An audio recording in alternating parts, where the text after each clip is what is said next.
Pemirsa, beasiswa merupakan salah satu hal yang dapat membantu banyak orang untuk dapat meraih angan dan cita-citanya. Salah satunya adalah pria kelahiran Solo 12 Mei 1987 ini. Kerap menyapa Anda di layar kaca sejak 2014.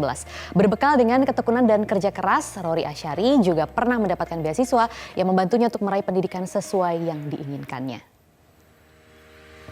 Impiannya sebagai pembaca berita Selalu tampil prima di depan layar kaca untuk menyampaikan berita-berita penting pada penonton.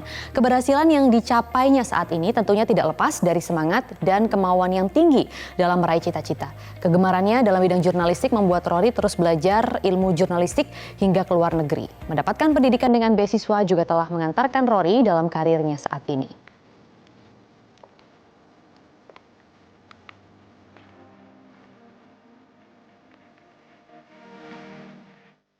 Dan langsung saja kita akan berbincang dengan salah satu influencer pendidikan pada pagi hari ini yang juga sekaligus news anchor dari Metro TV, Rory Asyari. Selamat pagi, Rory. Selamat pagi Maria, hai. Hai, keren banget ya selama ini perjalanan pendidikan dan juga karir Rory.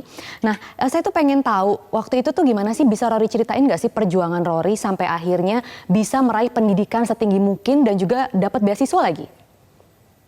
Jadi dulu awal mulanya di tahun 2013 sudah mulai cari-cari beasiswa karena biasa kita sudah kerja selama 2 hingga 3 tahun, kita butuh apa lagi nih untuk kita lebih wawasan lebih luas, kemudian kita juga punya bekal lebih banyak untuk mendorong karir kita. Terus kepikirlah untuk oke, saya mau ambil S2.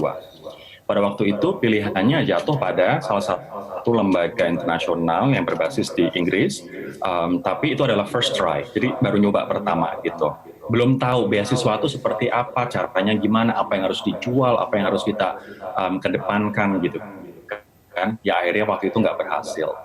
Padahal untuk apply ke beasiswa itu persiapan saya cukup panjang, pada waktu itu 1 tahun. Jadi mulai dari ambil tes IELTS, terus personal statement, nulis apa kamu tuh pengen apa, kamu tuh siapa, itu juga nggak gampang. Belum lagi untuk daftar ke kampusnya, daftar ke pemberi beasiswanya, itu semua butuh 1 tahun. Dan waktu itu gagal. Perasaan benar-benar sedih sampai 2 minggu tuh tidur pun nggak nyenyak gitu karena apa Jadi sih yang pernah bikin gagal saya nggak ya, berhasil? seorang Rory pun pernah gagal gitu. Pernah Tapi akhirnya bisa gagal, dan itu berhasil. Nah gagalnya itu menarik kayaknya tuh, Ror. di sisi di apa namanya level pertama deh, belum sampai dipanggil wawancara itu gagal, Mar. Oke, tapi akhirnya bisa berhasil dan waktu itu akhirnya apa yang Rory perjuangkan gitu sampai akhirnya bisa berhasil dan sekarang juga bisa pulang dan menjadi salah satu news anchor sukses. Nah, saat itu kan kemudian kita berpikir, apa sih salahnya, apa sih yang nggak benar gitu. Terus saya lesson learn-nya adalah, oh ternyata beasiswa itu kita nggak boleh egois, kita nggak boleh memikirkan diri sendiri. Apa yang kita janjikan kepada si pemberi beasiswa apabila kita mendapatkan beasiswa itu harus terukur, harus realistis, harus jelas, harus clear. Gitu. Pikiran kita tuh harus crystal clear. Kita mau setelah selesai sekolah, kita mau ngapain, kita mau gunakan ilmu itu sebagai apa, harus clear. Nah akhirnya saya pindah ke melamar ke LPDP, ngedaftar LPDP, Kementerian Keuangan. Dan akhirnya dapat, dan ya akhirnya saya ambil S2 di Sheffield di Inggris untuk komunikasi politik. Masih nyambung dengan jurnalistik gitu sih.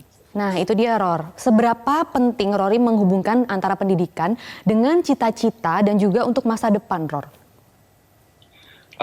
Banyak orang berpikir buat apa sih sekolah tinggi-tinggi, toh nanti juga sama-sama aja. Menurut saya enggak sama-sama aja. Pendidikan adalah pemutus rantai kemiskinan. Dalam satu keluarga, misalnya keluarga yang kurang beruntung, keluarga yang secara ekonomi tidak mampu, harus ada orang yang berinvestasi di pendidikan, sekolah tinggi-tinggi. Karena dari situ dia bisa menjadi pemutus lingkaran setan kemiskinan ini. Dia akan punya pandangan yang lebih luas, dia akan punya helikopter view, dia akan punya horizon, dia akan punya link dan juga jaringan, dia akan punya aspirasi, cita-cita. Nah makanya saya percaya bahwa pendidikan setinggi-tinggi mungkin itu adalah kunci untuk kita terbebas dari kemiskinan. Dan juga kunci untuk membuka banyak pintu kesempatan. Jadi itu korelasi antara pendidikan dengan kemiskinan atau memberantas kemiskinan, saya melihat benar-benar korelasinya kuat dan saya pun merasakan sendiri. Oke, nah Ror, sekarang kan di tengah pandemi corona ini banyak sekali yang terdampak, khususnya untuk dunia pendidikan. Banyak anak-anak yang akhirnya harus putus sekolah atau tidak bisa melanjutkan pendidikan yang lebih tinggi seperti kuliah karena orang tua mereka nih di PHK atau pendapatannya dikurangi. Nah, apa sih semangat dan juga pesan Rory buat mereka-mereka ini, Ror? Pesannya adalah akan selalu banyak kesempatan kalau misalnya kita mau cari. Paham banget bahwa semua sektor terdampak, ekonomi dan lain sebagainya, bahkan mungkin sekolah-sekolah dan juga beasiswa akan menunda terlebih dahulu begitu. Tapi bukan berarti kesempatan itu nggak ada. Salah satunya adalah kesempatan yang diberikan oleh Metro TV yang bekerja sama dengan banyak pihak terkait dengan beasiswa pasca pandemi ini gitu. Saya melihatnya ini benar-benar kesempatan yang bagus banget agar agar kita tidak terus terjebak pada kondisi kita saat ini gitu. Misalnya kita korban PHK atau misalnya kita lulus SMA atau SMK kemudian kita jadi penjaga toko, itu bukan sama sekali jelek, enggak. Tapi kita harus berpikir juga tinggi dan juga jauh, Mar. Masa kita mau gini-gini aja? Saya harus jadi motor buat keluarga saya harus jadi tulang punggung buat keluarga saya. Nah, dengan adanya beasiswa ini, kalau misalnya kita mau mencari dan juga mau research dan juga mau bekerja keras untuk meraihnya, pasti ada jalan. Oke, pokoknya kalau ada usaha pasti ada jalan yang terbuka ya. Thank you Rory udah kasih inspiring story di sini. Tapi kita nanti masih akan hubungi salah satu kandidat beasiswa di beasiswa pasca pandemi. Nanti bisa kita berbagi lagi bersama dengan Kristi yang akan kita dialogkan selepas jeda pariwara berikut ini. Tetaplah di Selamat Pagi Indonesia.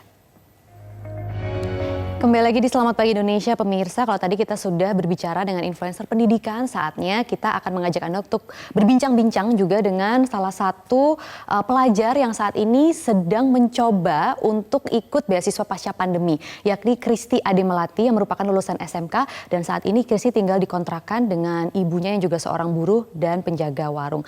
Halo Kristi, selamat pagi. Ya, halo, selamat pagi.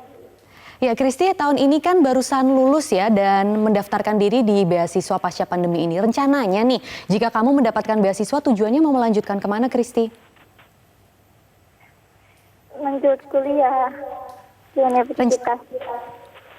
Rencananya kuliah di mana dan mau mengambil apa? Rencananya sih mau kuliah di Jakarta.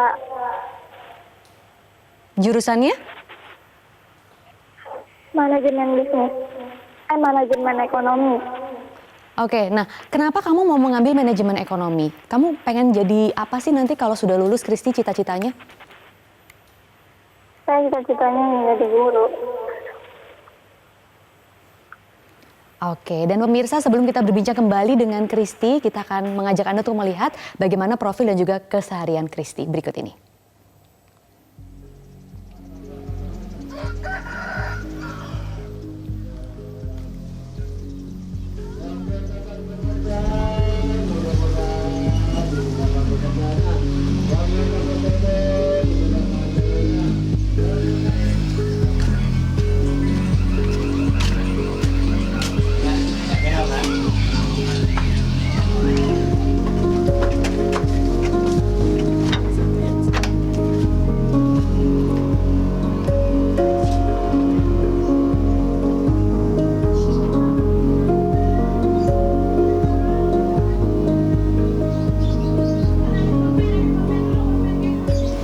Nama saya Kristi Ade Melati. Saya lulusan dari SMK Alisan tahun 2020 ini. Saya merencanakan kuliah, tapi karena belum ada biaya, terpaksa harus diam dulu di rumah. Ibu kerja di Mall Tamrin City, jadi penjaga toko. Kalau saya mendapatkan beasiswa, saya ingin melanjutkan ke universitas. Cita-cita saya sih mau jadi guru, tapi kalau misalkan dapat kuliahnya swasta, jurusannya enggak ke situ, saya bisa kerja di mana aja sesuai jurusan saya. Karena ingin membantu mama biar lebih kerja yang enak. Ya, saat ini kita juga masih tersambung dengan Kristi melalui sambungan telepon. Kristi, tadi kamu bilang kamu sebenarnya ingin menjadi guru, ataupun kalau memang tidak bisa menjadi guru, yang penting kamu bisa kerja untuk membantu orang tua. Nah, bisa kamu ceritakan tidak seberapa penting artinya beasiswa ini bagi kamu, khususnya untuk di masa pandemi corona ini? sangat penting, soalnya ini kesempatan saya buat bisa kuliah, sekolah tinggi. Apa yang ingin kamu raih, apa yang ingin kamu capai jika kamu berhasil sekolah tinggi? Saya ingin berkejaya tinggi, bisa membantu mama. Dan saat ini bagaimana keluarga Kristi sendiri, khususnya di tengah pandemi, bagaimana pekerjaan orang tua, apakah terdampak Kristi? Terdampak. Oke. Jadi begitu penting artinya jika kamu bisa mendapatkan beasiswa ya untuk melanjutkan ke jenjang pendidikan yang lebih tinggi. Iya. Baik, itu tadi kisah dari Kristi pemirsa, dan sekarang saya ingin meminta tanggapan Rory Asyari di sini yang tadi juga sudah ikut mendengarkan. Rory, tidak mudah perjuangan seorang Kristi karena dia hanya tinggal di rumah kontrakan 2x3 dan saat ini dia juga kesulitan untuk melanjutkan jenjang pendidikan di tingkat kuliah. Nah, apa yang ingin Rory bagikan kepada Kristi yang saat ini juga mendengarkan untuk terus semangat bisa meraih pendidikan setinggi-tingginya? Halo Kristi, saya Rory. Menurut saya sih Kristi adalah satu sosok yang luar biasa karena banyak di masyarakat kita yang berpikir bahwa, apalagi orang tua yang berpikir bahwa ngapain sih anak perempuan sekolah tinggi-tinggi. Dan kadang-kadang di saat kita hidup pada situasi yang yang serba terbatas, kita untuk melihat secara dimensi yang lebih luas itu akan tertutup gitu pandangan kita. Ya sudah, saya mau gini-gini aja. Ya sudahlah, hidup saya gini-gini aja. Saya bahagia kok, saya enjoy kok. Tapi Kristi adalah orang yang berbeda. Kristi adalah orang yang pengen mendobrak sekat-sekat itu dan pengen keluar dari itu, ingin jadi guru, yang ini adalah profesi yang sangat mulia untuk mencerdaskan, mengingatkan banyak orang. Jadi saya salut banget sih. Kondisi ekonomi yang tidak mudah dan juga keterbatasan itu tidak menjadi penghalang buat Kristi untuk berpikir jauh ke depan dan juga bermimpi. Dan saya harapkan semakin banyak anak-anak Indonesia, walaupun semua kesulitan, walaupun segala tantangan yang ada, tetap punya ambisi, tetap punya motivasi, dan juga punya aspirasi yang tinggi untuk terbebas dari yang namanya keterbatasan. Luar biasa. Terima kasih Rory Asyari sudah berbagi kisah, motivasi dan juga inspirasi bersama Kristi di sini dan juga seluruh anak-anak negeri lainnya yang juga masih harus berjuang untuk meraih pendidikan. Nah, pemirsa, tidak hanya Kristi, ada jutaan anak negeri ini yang terancam tidak bisa melanjutkan pendidikan karena orang tua mereka terdampak pandemi. Setiap dari kita sebenarnya bisa membantu meringankan beban mereka dengan memberikan sebagian rezeki kita untuk biaya mereka sekolah. Nah, salah satunya melalui beasiswa pasca pandemi. Apa dan bagaimana caranya? Berikut informasinya kami tampilkan untuk Anda.